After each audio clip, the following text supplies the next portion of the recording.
Welcome back inside the Game One studio, the preferred apparel and equipment provider of higher ed athletics.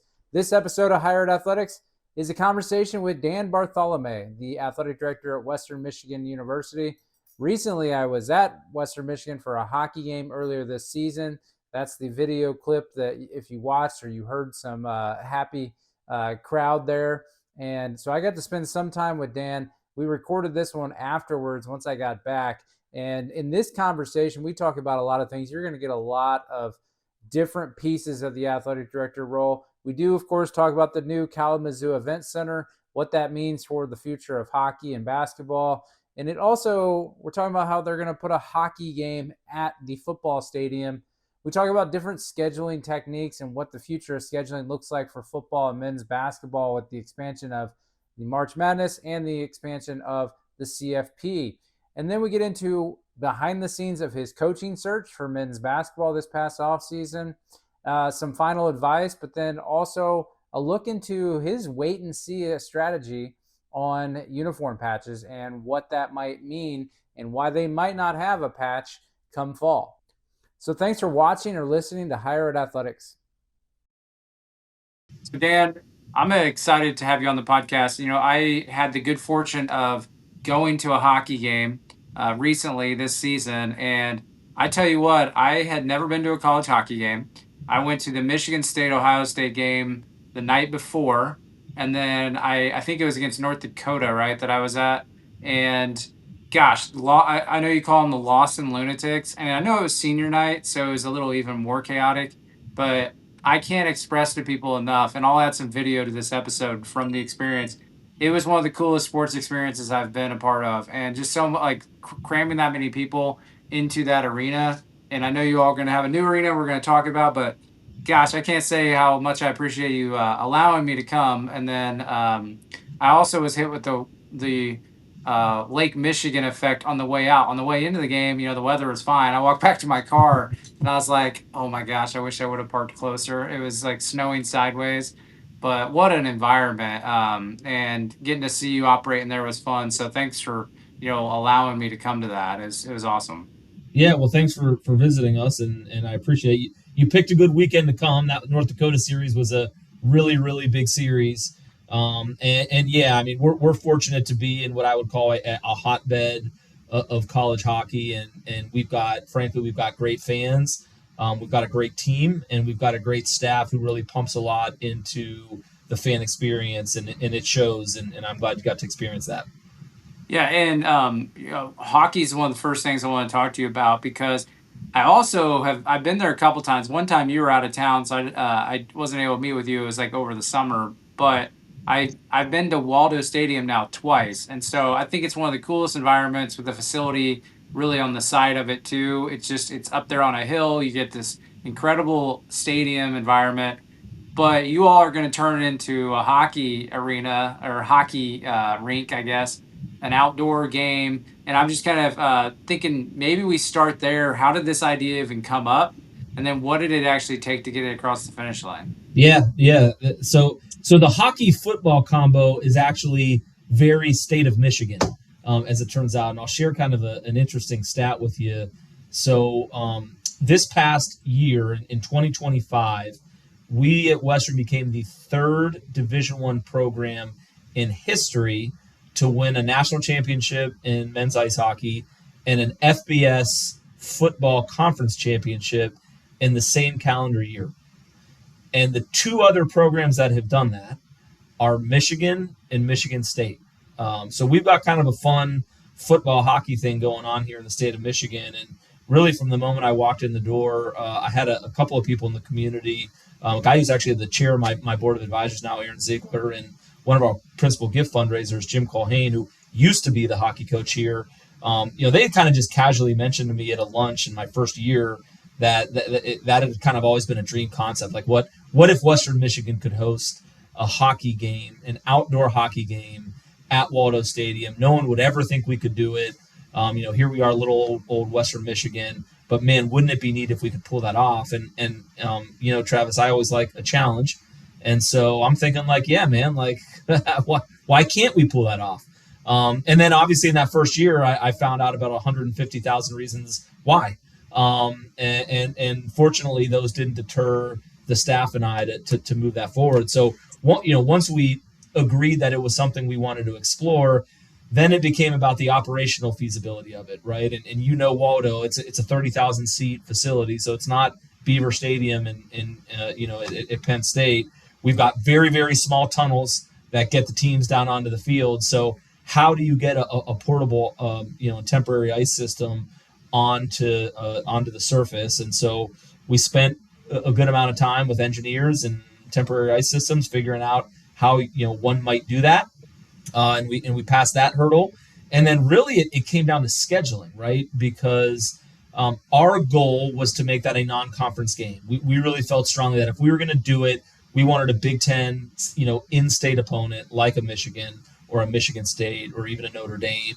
And typically the way the Division I hockey schedule goes, you play those games in October, November, and December. That's when your non-conference is, right? Conference starts at the beginning of January, and then you're into conference play, right? You have that every single weekend unless you have a bye.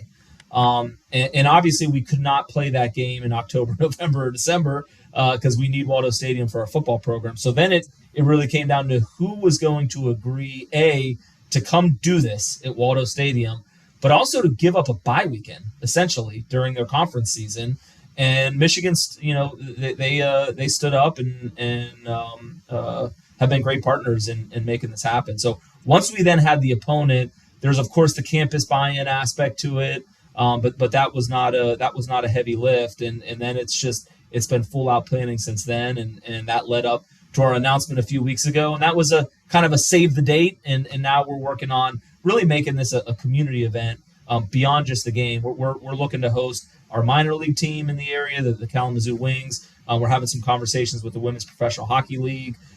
There are others that are interested that we want to try to facilitate, and certainly, of course, youth hockey, high school hockey, and then we just want to have some open skate times for the community. We're looking to have this thing up for 8 days and utilizing all of those days across that time period. Thank you to Pilotics for sponsoring this interview.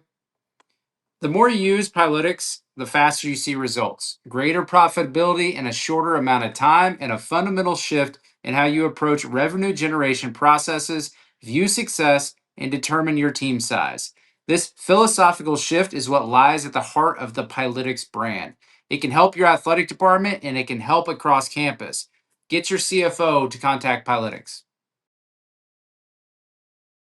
We see all these unique events that are not in the same venues. And what I look at it too is you're getting ready to introduce this new arena, the Kalamazoo Event Center, that this is almost like a good way, I think, to look at the tradition of your current arena, Lawson Arena, but then also in between that and the new, you get to go play in a football stadium. And so tell me now about the new arena or the event center that, for one, I knew about it, right? And it's still obviously under construction. So when I was there, I had no idea how close it was. I mean, this is, anytime you talk about this is, the city or the community center, you never want to be playing far away from campus. But I mean, if I wasn't lazy and it wasn't cold, I could have easily walked from Lawson to this. And so tell everybody maybe some details and any updates you can tell us about the event center. Yeah, obviously an incredibly exciting project, not only for Western Michigan University, for the entire city of Kalamazoo. The city of Kalamazoo is a top 50 media market, a town known for putting on great events in the arts and in music and of course in sports. It's a sports hungry town, and there is an arena that is a bit of a ways outside of downtown that houses the minor league hockey team, the K Wings.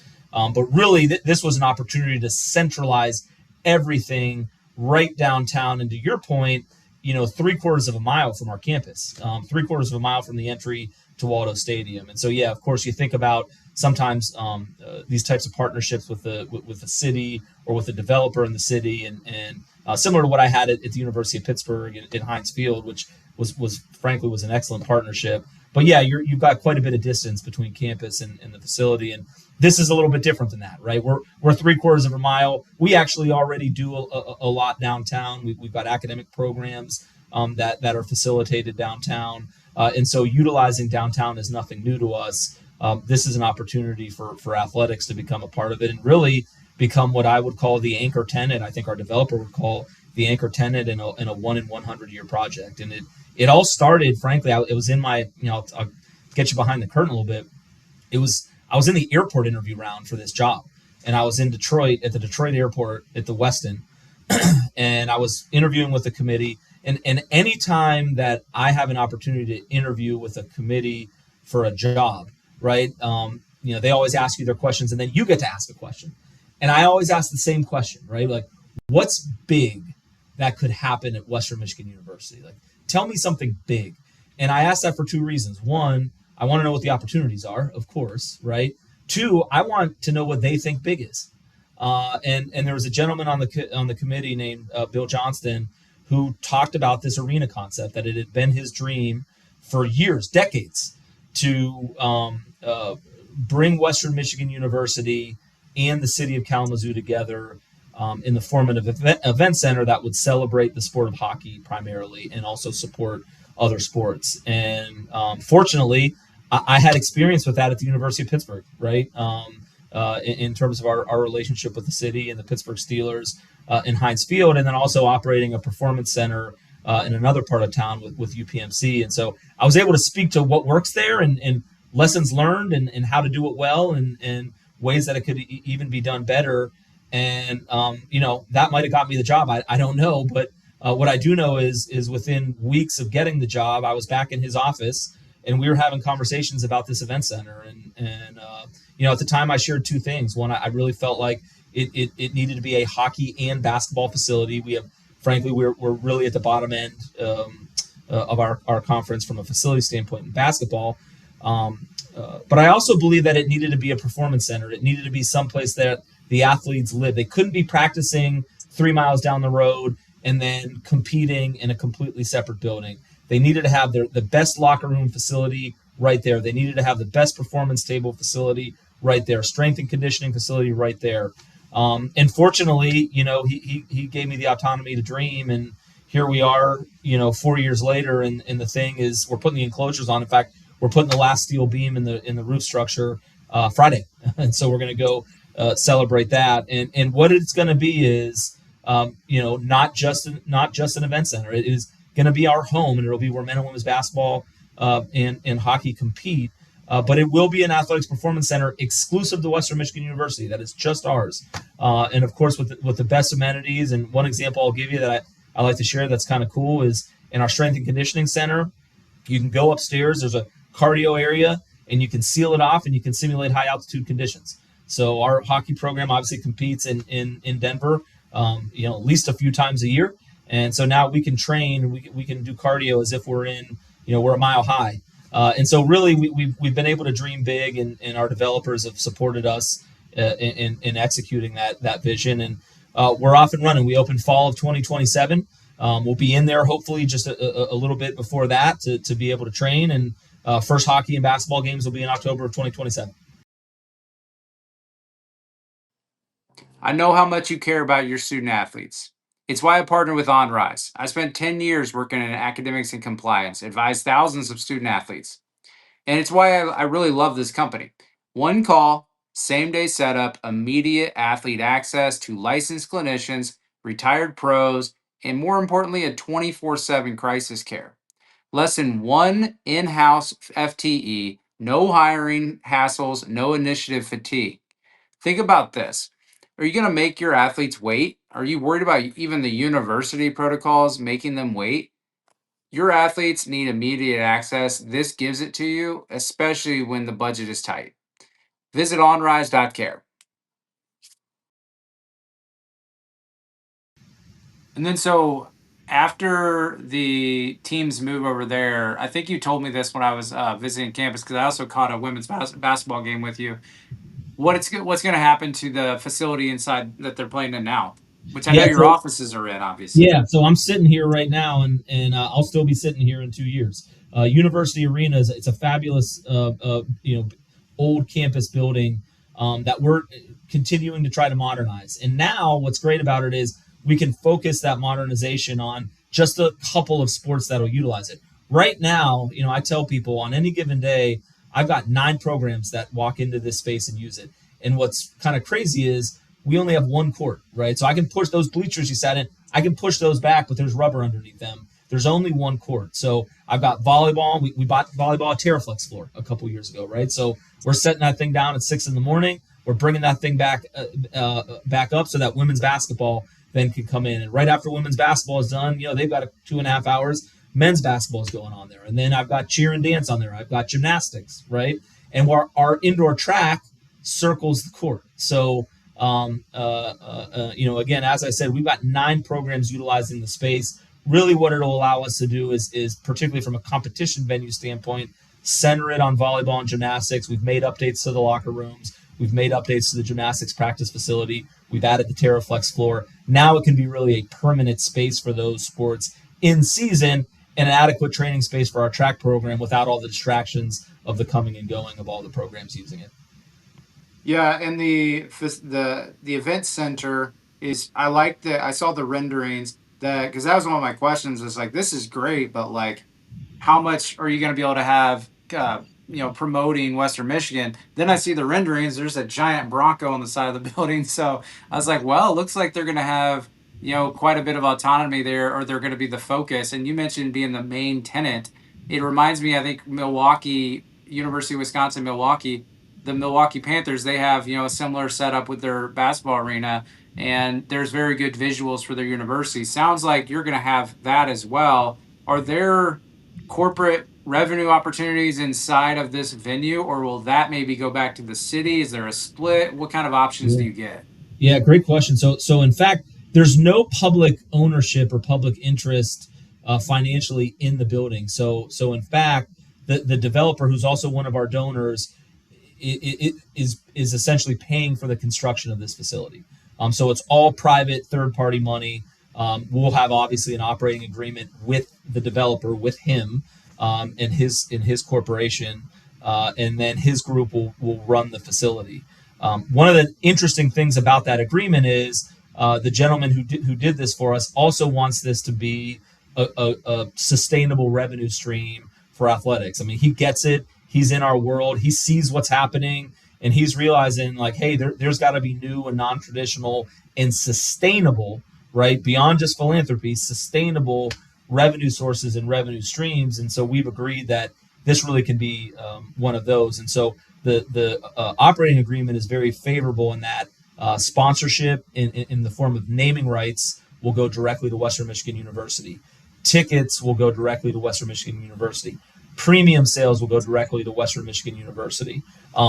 General sponsorship throughout the facility will be operated under the same umbrella with the K-Wings minor league team. They'll take their portion of game day sponsorship, and we'll take our portion. But most importantly, those naming rights, the naming of the clubs, right, the naming of the suites, anything that we can name is going to be a benefit directly to Western Michigan University. So to your point, so we can continue to find new and sustainable revenue streams. The other thing that's really special about this building is because there is another tenant in the K-Wings, we really wanted the game day experience to feel specific to the organization. And so, I mean, there's so much LED in this thing, you couldn't even believe it. And so that all gives us a branding opportunity for sure, where you're going to walk in, and you said it, I mean, we got Western Michigan and the Bronco head on every side of the building. But when you walk in, it's branded and it's sort of digitized specifically to Western. And then that gives you, to your point on the revenue streams, that gives you some creative inventory and assets for your sponsors. I got to tell you, I am bullish about AD Vantage. I've been telling everyone about it because it's data with context. It's the money ball for athletic departments. Think about this. Athletic departments, they're quickly seeing the value because you have to hire and evaluate head coaches. You can compare budgets. You can evaluate and write coaching contracts. You can also maintain your own watch list for what's important specifically to different programs at your institution, whether you're the athletic director or you're the sport administrator. So don't just collect data, get the actionable insights at your fingertips by partnering with AD Vantage. Go to athleticdirectorvantage.com to schedule a demo because your competitors probably already have. And I want to switch gears to a different sport. So it seems like, I wasn't there that long ago, and all these announcements just keep coming up after I left. But you also had a men's basketball change. And I was just kind of curious. A lot of people here have probably participated in a search or a hire. There was a lot of men's basketball head coach searches going on at the same time right now, this past off season. And I'm just kind of curious if you can, as much as you're comfortable doing, maybe a behind the scenes look at your search process for this particular search, and what you looked at, what kind of metrics, and then also just how do you actually facilitate such a high stakes coaching change kind of in secret, but also it's, you don't want to rush it, but like you also have all these people going for these jobs. Yeah, yeah, really good question. So, what I guess is I'll start with timeline, right? And I think timeline's always important. We didn't make a change until the end of the season. There was a variety of reasons for that. I know sometimes those changes happen earlier in the season. You have a little bit more time to plan and react. We had that conversation after the last game of the season, and so we kind of had to start our timeline there. Of course, nowadays, like you're looking at the portal window, right? Like you're scheduling that whole search around that portal window. And obviously this year was open on April 7th. You had 15 days. What was unique with the rule change was for every day into the portal window that you didn't have a head coach, your individual portal window was extended, right? So if you don't have a head coach by April 7th, your portal window is going to be longer than everybody else's. And so that was a starting point. But then even for us, I felt really strongly, particularly with the arena coming,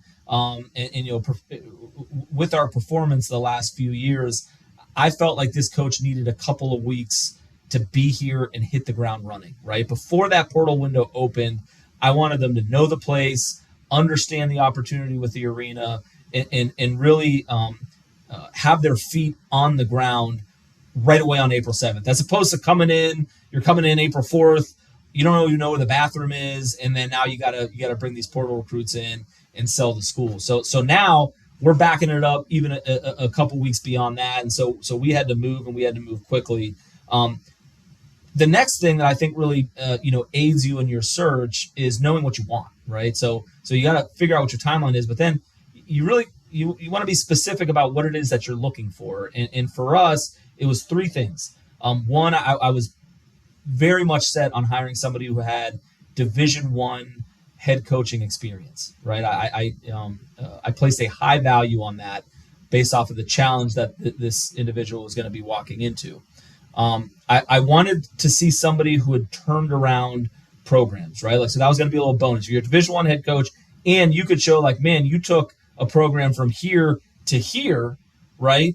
That was going to sort of set you at the top of the list. And then finally, we've got a 6,000 seat arena to sell, right? And we have, frankly, our performance in basketball has not energized the public as much as I, would have liked it to heading into moving into the arena. So I needed somebody who could talk the talk, right? Like I needed somebody who, when you put them in front of a group of people, you felt like, man, I want to go buy tickets and watch that guy.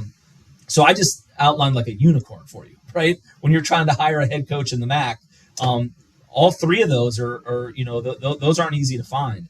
And so, I spent a lot of time, particularly towards the end of the season, doing research on who might fit those qualifications. And here you had a young up-and-coming coach in Cahill Fennell who was kind of blowing the doors off at UTRGV at the end of the season.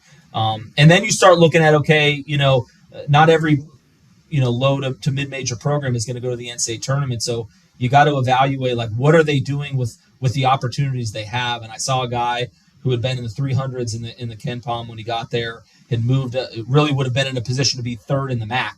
Had UTRGV been in the league, and that Southland Conference was actually rated a bit higher than the MAC and the Ken Palm. So I placed the value on those metrics, and a guy who took over a team that had won 6 games, and then in 2 years had him at 19 wins, and was well thought of enough to be a Ben Jobe National Coach of the Year finalist. And so he was high on the list, but we had a number of others. We interviewed about 13 people in person. One of the ways you can do that is to get on a plane and visit conference tournaments.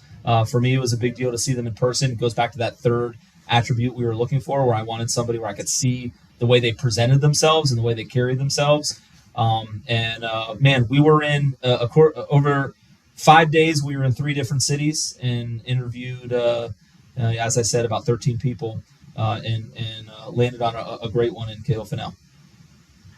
Yeah, and obviously those are a lot of things that are hard to find. You mentioned that. One thing that I have to bring up, and this doesn't have anything to do with your coach necessarily, but you did say that you need a coach to energize the program heading into the arena and getting in front of people and talking. Right now, obviously, that's probably more important than anyone. But I've watched you do interviews before, and I think it was when you were on the Journey, maybe with the guys from CSA, did an interview, and you mentioned that you do, like, when you go and do a talk, you try to keep it to like one, two, or three bullet points that maybe you can. I think that was you. I would feel really embarrassed if it wasn't you, but That I was feel me. like that was Yeah. something that I wrote down, Yeah. and that I tell people, aspiring ADs, like that. I think you need to stick with this. I was in a job where I worked with speechwriters in an office of the president at a Big Ten university, and it's the same thing. You got to be able to, like, even if you speak to so many different people, you need to be able to, what are you trying to energize them about? 1 to 3 things. I would say like two, maybe. And like a men's basketball coach, you've got to hit the ground running and excite people and sell that place out. And so you felt like he also checked that box off too, that you felt confident he could do that, being a kind of a younger coach that has turned around a program before. Well, I'll give you a kind of an interesting tidbit on his background that set him apart, which really has been kind of a neat story around here, based off of the industry that surrounds Kalamazoo. So the first 10 years of Cahill's career, he was a medical device sales rep, and actually worked his all the way. He worked his way all the way up to where this man was living in a house in the hills in the Bay Area with his wife and his 1 year old and newborn, in a very, very lucrative career, at the top of the medical device sales world, right? And chose to leave that world, sell that house, and move into a 2-bedroom apartment in Odessa, Texas, to take an assistant coaching job at University of Texas Permian Basin, because his passion was coaching, and his rise in his career reflects that passion. But his ability to energize a crowd and recruit and get in front of people is no question, was somewhat built on those skills that he developed as a medical device sales professional. That's a very cutthroat industry, and you got to be the best of the best in sales to survive, let alone advance the way he did. And that was kind of a neat thing that I picked up during his interview that certainly suited him. Well, so naturally, anytime I talk about coaching, I also give shout out to Athletic Director Vantage, which is been a long sponsor of the show, and I have access to it. And I can just say, when I look up your coach, they use something called the Coach Effect Score, and he ranks really good on the Coach Effect Score. So kudos to you. It's obviously a good hire there, and it also mentions how he engineered one of the Division I's largest turnarounds, taking a team with 6 wins to 16 and 19 wins over 2 seasons. So also a finalist for the National Coach of the Year award in his last season for Ben Jobe, National Coach. So seems like, according to AD Vantage, that you hired a good coach. So sounds like your top three choices of what you're looking for, you found him, and found a good one. So that's awesome. And I want to kind of go. This kind of blends football and basketball, and you can take it either way.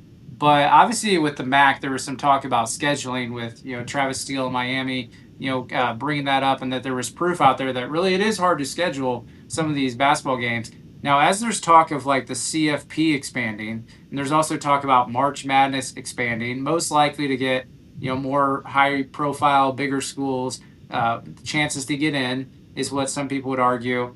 I haven't studied it enough to really know, but is it really getting incredibly difficult to schedule quality games whenever we have these metrics, when people are maybe trying to not play certain schools? I mean, I watched you all play Michigan State, for example, in football last season, and it was a really good game. And then you guys all go on to win the conference. And so I went into that knowing how good you all were. This first game of the season, you never know.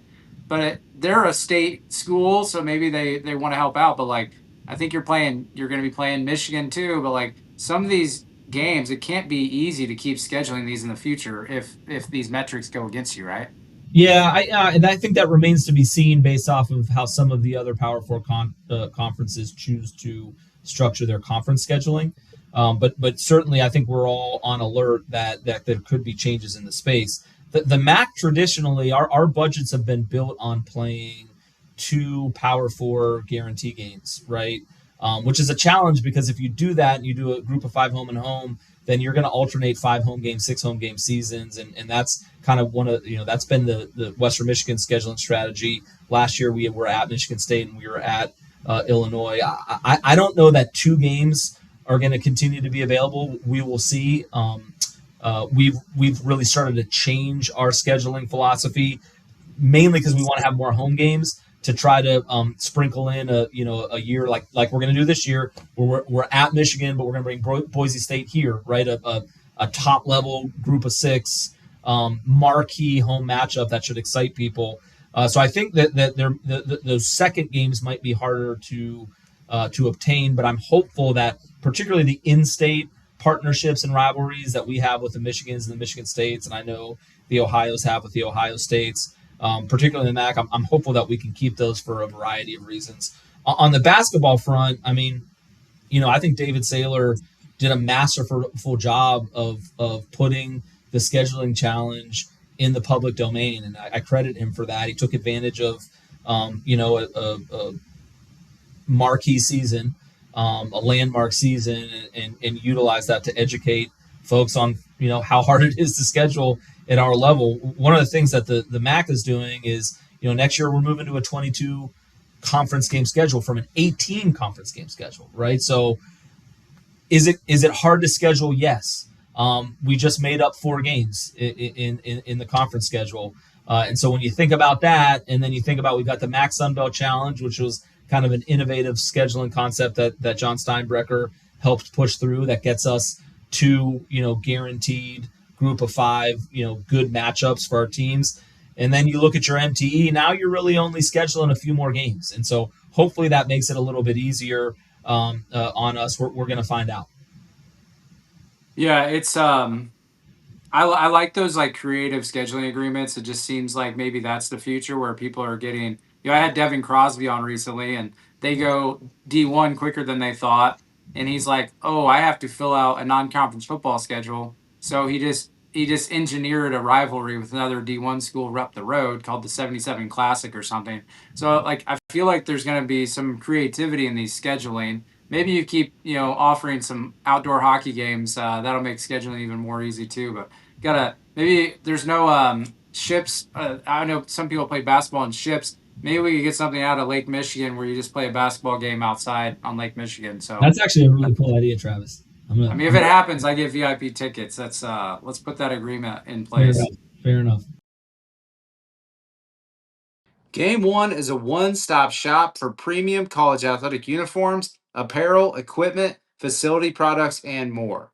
From partnerships with teams and organizations to work and dedication with local communities, Game One continually strives to take on every day, season, and competition with excitement and purpose. Focus on an intercollegiate athletics business model that has grown by almost 30% in the past year. Game One continues to expand its sales and service model in this space. For partnership opportunities, please contact Tim McMurray, Vice President of Collegiate Partnerships at tim.mcmurray at game-one.com. Oh yeah, they make a nice shirt too. Well, the last thing I want to ask you about is how are you approaching uniform sponsorships? And we've seen this go different directions. It's been kind of a wait and see of what people are going to do. We really only have a handful of ones that have been announced. But what is kind of your approach as far as one company? Are you up for more than one? Is it going to be all sports across the board or just football? What are you thinking? Yeah. As it relates to these uniform patches, we're kind of treating this the same way we treated the field sponsorship conversation, right? It's a new asset. I think in our industry, sometimes there's a rush to be first. You want to be that headliner, and you want to sort of set the story, if you will, in Division One, and I respect that. I'm a marketer just like anybody else. But when the field sponsorship opportunity came about, I looked at our staff and I said, listen, we don't need to be first, right? We don't need to be first, but we need to be the best. And I don't care about being first. I would rather get maximize this opportunity from a revenue standpoint, but also from a community visibility standpoint. And that really ended up leading to more of a field naming, right? So sitting tight on that and not just taking the first offer, and really seeing what the market would bear and what was out there, kind of turned into one of, frankly, the largest named philanthropic / corporate gift in the history of Western Michigan University, with Stafford Smith Field. And so we're approaching uniform patches the same. I don't need to be first. If we roll out there in the fall and we don't have a uniform patch, I'm not going to lose sleep at night. I will not feel like we failed. And so whether that's everybody's got the same patch, whether that's what's best for hockey is this, what's best for football is that, we're going to test the market. We're going to see what's out there, and we're going to do ultimately what's best for Western Michigan, even if that takes a little bit longer. Yeah, I also wonder is, for a company, you might draw more interest if they see the inventory blank on your jersey in the fall, whenever they also are seeing the visuals of other companies with other teams. They might start to see, wait, Western Michigan is still a free agent for this sponsorship patch. So there might be some good ideas of just waiting, because I don't know how long people's deals are, but you also don't want to go long term with something if you maybe could get a better deal by waiting a little bit longer. And so maybe going in the fall. I also don't think there's maybe half the season and then someone announces a partnership. I feel like it can't be that difficult to slap the sponsorship patch on a couple home games in. But maybe just a blank game will help someone out there see, like, wow, that could open up some eyes. Well, I want to just thank you and let you kind of end it out on, you've been an AD for a while now. You're seen as doing great things in Western Michigan. What kind of final advice would you have for aspiring ADs that maybe you're in that deputy or that senior associate level right now that are watching, based on everything going on right now? Yeah. So I guess the first one would be, I think you can't effectively lead if you don't know who you are at your core, right? What I mean by that is sort of your core professional and personal values. And I think you have to lead through those. I think they help you make decisions. And so if that's not an exercise you've done, really determining what those are, where you can say, like, hey, these are my three core values. I think 8, 9 is too many. I've seen people do that, but like, what are your 3 sort of like core values professionally? That you will lead through. Like for mine, it's clear vision, collaboration, transparency. And I think anybody who works with me would say, yeah, that makes sense. So I think establishing who you are as a leader and how you'll lead through those core values is really, really important. And I don't feel like my leadership journey really took off until I was able to do that and sort of see that clearly. The second thing I would say is you got to take risks. Like, and when you get in this chair, you got to take risks. It's scary to do. But as a leader, especially one, if you want to position yourself for success, sustained success, and elevated success, that means you're going to have to do things differently than they've ever been done. And that means taking risks. The arena was a risk, right? Like the event center was a great example of a risk. And you have to be willing to take those, particularly early on. And then the last thing I would say for those who are in the deputy or the associate AD chair is don't let people tell you what you should be doing with your career. I can't begin to tell you how many really promising careers I've seen derailed by someone thinking like, well, I'm just in the wrong seat, and so I'm doing this, but I really should be doing this. What you should be doing is being the best in the country at whatever it is you're being asked to do. It's the fastest way to move up in the industry. It's the fastest way to be recognized in the industry. And it doesn't matter if you're in sponsorship, development, marketing, compliance, academics, or even athletic training for that matter. If you want to lead, go be the best you can possibly be in whatever it is that you're doing at that moment. And once you set that expectation for yourself, I came up through compliance, right? You came up through academics. There was a million people saying, oh, I'm going to leave compliance because I'm going to go do tickets or development or whatever because I want to be a revenue generator. And that's great. But that means you probably weren't focusing on what you were doing. Once you set that expectation for yourself that, hey, whatever it is I'm going to be asked to do, I'm just going to be the best at it. It's going to translate to any area of leadership, I promise. So water the grass, where you're standing, and I promise you great things will happen.